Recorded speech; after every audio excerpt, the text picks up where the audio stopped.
So the last question or statement I'm going to respond to is number 5. Any student who successfully performs a task in an upper level of Bloom's taxonomy did it strategically.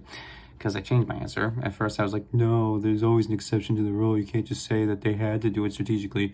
But if you think about it, and it says it in the reading, which I tend to agree with, is every level of Bloom's taxonomy kind of correlates with a quality of a strategic reader. So like the levels of thinking in Bloom's taxonomy are like the levels of strategy that we employ in reading, or the types of strategic readers, or qualities of strategic readers. So I drew a picture, and first one's remember, which is kind of like reading the lines for recognition. It's really straightforward and like surface level. Understand is like reading inside the lines for meaning.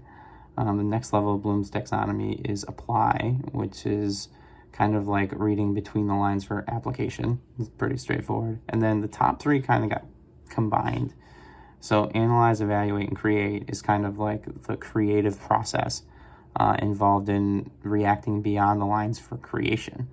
And so I just saw that parallel.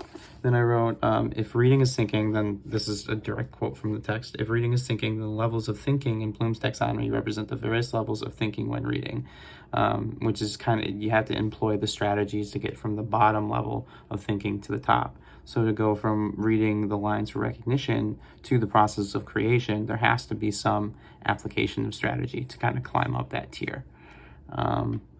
So yeah, higher level thinking requires certain levels of strategies, like metacognitive strategies.